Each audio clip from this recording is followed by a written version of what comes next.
every project, criteria, whatever criteria you are using, these values will always be same. Means the KPI will always be SPI in any project. It is telling you what was planned, what is earned. The KPI will be cost performance, schedule variance, cost variance, and all these things. The nature of the KPI will always be same: predictive, prescriptive, descriptive. So this is the thing. So now if we conclude this part, what we can establish from here: index in Power BI. Now we are going to establish these parameters first of all. Then we will see, okay, once we develop the parameters, we need to develop whether this KPI, how it will be used, because some of the parameters already available: actual cost, earned value, planned value, budget at completion. We have brought these values from P6 directly. We need to develop these KPIs. Then we will see what is the formula for that, what is the equation for that. We will develop that. Then we will see how we can use them. So all the understanding will be making sense step by step, and we will be proceeding to that part. So for that, we will see you in the next session, which is part 5. But before that, we need to navigate little bit of these things in the Primavera, that how Primavera is calculating the earned value management and how things are going on. So here remains also one part. This is the earned value. So what about the other part, which I just described here, that there are two techniques used in P6, which one of them is earned value, the other one is critical path.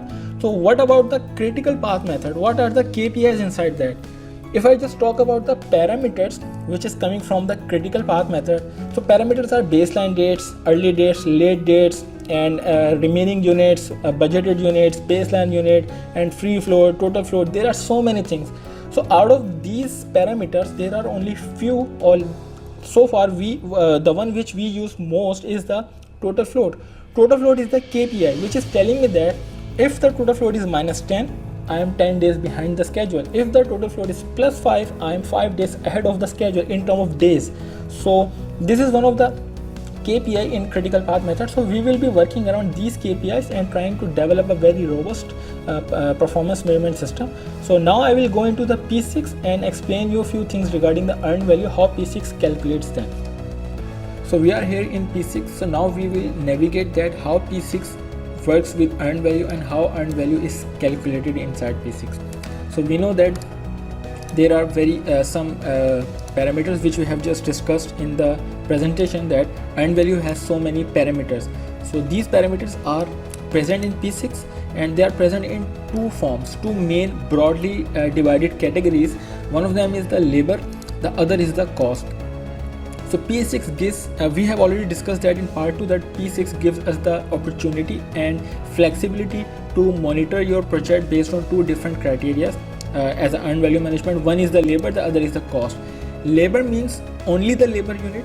For that, you must assign any labor resource to that. So all the cumulative value of the labor units, let's say you have assigned 10 different resources to one activity, so the total value of them will be coming here, not for the each resource separately, because we cannot perform earned value management at resource ID level. We will find out that during the dashboard development, that what we can do, what we cannot do. So earned value we can perform at cumulative labor, not cumulative, it's a collective labor level, means all the labor resources will be combined. And also for the cost. So cost means any resource or the expense which has price per unit, so it will be coming in the form of cost. So if I have assigned 3 different types of resources, there are 3 types of resources in P6. We know that: labor, material, and non-labor. If I have assigned 3 types of labor to one activity, and then I put price per unit to all 3 of them, so all 3 will convert their budgeted units into the cost by multiplying with the price per unit, and this cost for all the resources will come up into earned value cost. So this is the condition, this is the formula. But the labor unit will come only for the labor unit, not the cost, not the non-labor cost, not even the material cost. Only the labor and its budgeted unit will drop down here. So if I have put 10 budgeted labor unit, 5 budgeted non-labor unit, 5 budgeted material unit, so only 10 unit will drop down here, while the cost for all 3 of them will multiply with price per unit, and the total cost will go here. So this is the criteria of how P6 deal with the earned value. What is the formula? Basically, we need to go into admin preference, and through earned value tab, we can see here the technique for computing performance percent complete. So there are these several options we can consider, but usually we are using this, and this is the case we use in our you can say earned value analysis during the projects. So we will be using this as well. So how it calculates, I need to go into the percent complete just to give you a little overview of that. Technique for computing estimate to complete. I told there are several conditions and formulas we can calculate. Estimate to complete is equal to remaining cost for the activity. This, or estimate to complete is equal to budget at completion, which is the baseline data, means the project budget, and minus the earned value.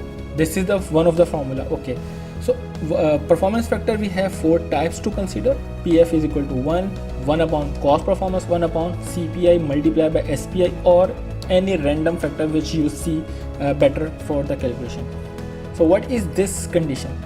This is telling me that budgeted completion, the budget of project, program, portfolio, WBS level, cost account level, control point level, any task, the budget of that entity minus the earned value. Earned value here is represented as the amount of scope we have finished. So we will always discuss deal earned value as a scope completion. So budget of the project, final, or you can say total scope of the project minus the completion scope, completed scope of the project will give me the remaining scope. So estimate to complete is telling me that okay, the amount of scope remaining, means whatever the scope is remaining, it is my estimate to complete. But again, then there are 3 formulas. If I include cost performance index, so then it will tell the amount of cost remaining to finish the scope of work. So we will see in the DEX that how we can establish that, how the calculation of cost performance index is telling me that this is the cost remaining in order to finish. So once we have a complete system dashboard, then we will be doing so many analysis that how it is done, what information we can perceive from there, and what type of trends we can generate. So this is the basic calculation of earned value management in P6 it is used. So how it deals, because you see performance percent complete, it is calculating performance percent complete from the activity percent complete. So performance percent complete is referred as the scope completion, while the schedule percent is referred as the planned completion. So we will develop all these formulas in the DEX. So there is one more thing, we can do earned value for labor and the total cost, but we want to monitor the resource as a resource ID. For example, I want to see the status of carpenter, steel fixer, plumber, welder, all these resources, or I want to see the equipment status, crane, excavator, when they will be used, how many they will be used, and all these things we want to see that as well. And we also want to monitor the quantities, that how many concrete, how much concrete, how many, for example, doors you want to install, what is the quantity for plasters, false ceiling, and anything whatever is available in our project. So we want to monitor the quantity as well. For that we need to go into the resource assignment, and these things we have discussed in part 2, that what is the difference between the activity window and what is the difference between the resource assignment window. This is a fact table, this is a dimension table. So we also know that whenever the term resource comes, this is not going to give us any data related to earned value. It is going to give us data only related to resource management, and the difference between resource management and the earned value is simply the performance.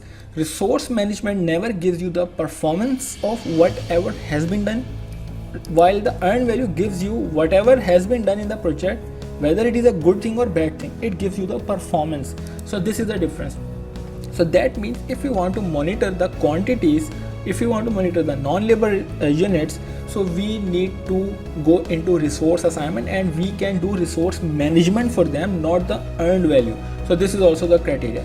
And how we cannot do earned value, because earned value is always done with the baseline data. We have discussed that in session 2, that the baseline units, baseline dates are used to compare with the budgeted values or the planned values, earned values, in order to check whether we are going good or bad. So if budgeted values, baseline values are not available in resource assignment, so there is no point of doing earned value with budgeted units, because budgeted units do not have the fixed start and the finish point, because budgeted units, we know that, can move away from data date and can come towards the data date, can move towards finish date, can move towards project start date. So budgeted units are not the locked ones. So if your locked value, if your baseline value is changing every week, with every update, so you cannot compare it. So that's why what we can do, we will see in the in DAX, in Power BI, that we can use this window for labor resource management, material quantity resource management, and non-labor resource management. So that was the overview I wanted to give you. So now we will go into DAX and we will start writing the codes to develop our KPIs.